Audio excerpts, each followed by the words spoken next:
Hello, magandang gabi ulit sa inyo. At tayo ulit magbabalik upang gawin naman natin sa part ng logout kasi natapos naman natin yung authentication dun sa login. Once na nag-login yung admin, so papasok siya sa dashboard ng admin. Kung mag-login yung user, papasok siya sa dashboard ng user lamang. So ito, syempre, so ito, nag-add ulit ako ng data dito sa type of calamity. So okay naman pala kasi dinilit ko lang lahat ng data. So ayan, so yun nga gagawin natin. Once na nag-login yung admin, so need natin muna palabasin yung pangalan nung nag-login dito, katabi nung ito yung parang logout na logo. Ito to. So saan natin makikita yan, yung parang logout na logo? Dito natin makikita yan sa sidebar, dito sa layout, sa resources pala. Tapos sa resources, punta lang tayo dito sa layout, subview pala, views muna, views tapos layout. So nasa part, itong part na to is nasa part ng sidebar natin nilagay.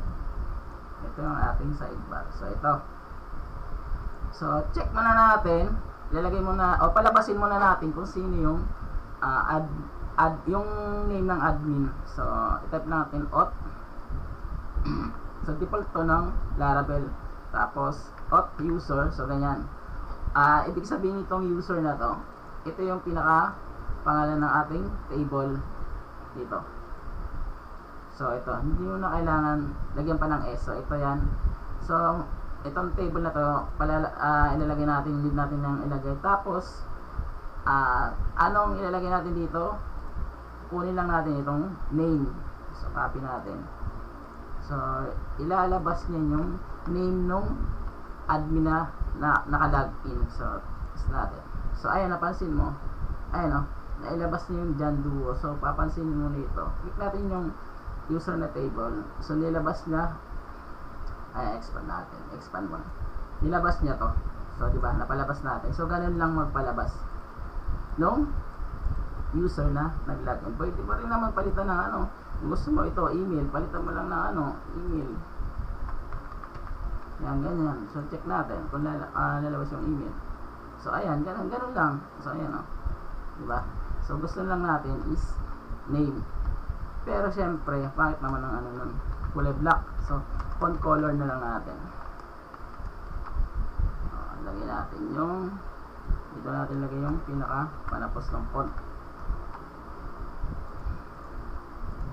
Tapos lagyan natin dito is anong kulay? Lagyan natin yung white, FFF. Check natin. So ayan, napaansin nyo, napalabas na, napalitan natin ng kulay, ginawa natin puti. So ayan, diba? So masyado silang dikit ba sila? So ayan lang muna. Ngayon, ang gawin naman natin, kasi ang goal natin dito is yung logout. Once na-click natin itong parang logo ng pang logout, ito mapupunta ulit yan doon sa login page. So ayan. So ngayon, ang gagawin natin dito is, siguro tanggalin muna natin to. Tanggalin ko lang muna to. So gagawa tayo dito ng, dito natin siya pasok. Siguro gawin natin, i-disable ko lang muna to. Siguro pati ito disable muna natin to kasi temporary. So check muna natin yung itsura. So nawala na yung pang expand, yan na muna. Tapos dito natin pasok yung form. So yan, form, record action. So ano natin dito, yung panapos ng form. So ano muna natin, siguro dito natin muna ipasok yung href. So yan. Tapos ito naman yung panapos niya. So ayan, mayroon na siyang A dito kasi dinisable natin part dito. So mayroon na siyang, hindi natin kailangan, need natin tawagin yung routes ng logout, route, tapos logout. Ayan. So yung post, siguro lagyan na lang natin yung post na word para mas okay. Tapos itong route na to, is pwede natin copy dito. Yan. Yan. Tapos, ang gawin pa natin dito is lagyan pa natin ng on click. On click. Sa on click na to is lagyan natin yung event. Event lagyan natin. Event. Dan prevent default. So lagyan natin yung prevent. Si JavaScript to, di ba? Prevent default. So yan. So lagyan natin ng ganyan. Prevent default. So prevent default ito, meron pa tong this. This clauses. So type nyo na lang ha. This clauses. Tapos i-ano natin. Tawagin natin yung form. This clauses form. Tapos dot submit. So yan. Sana anin nyo na lang. So tapos na ba? So ayan lang muna. Tapos huwag natin kalimutan yung security. Yung S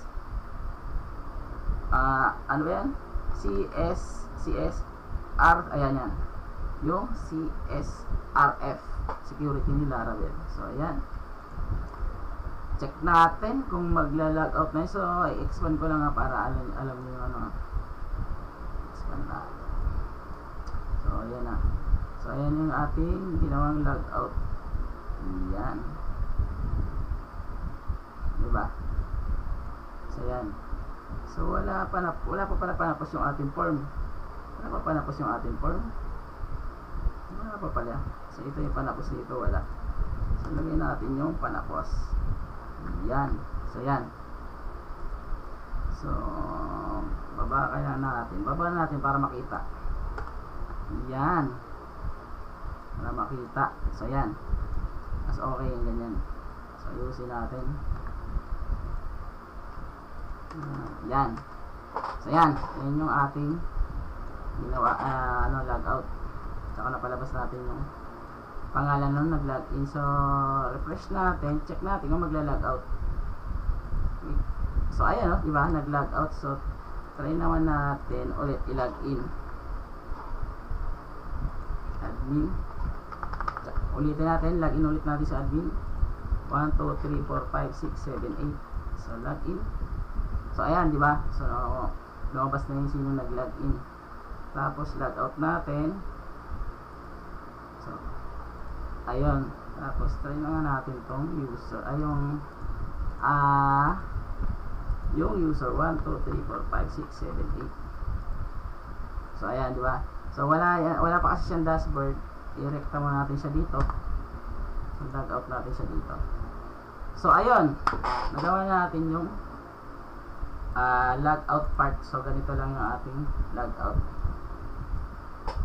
So ano yun na lang ha, babaon lang ulit natin to. Ito yung ating para mapalabas yung user. So ganito, sa tingnan nyo na lang or kabisabihin nyo na lang. So ayun, maraming salamat. So ito lang yung ating logout part na video. So thank you.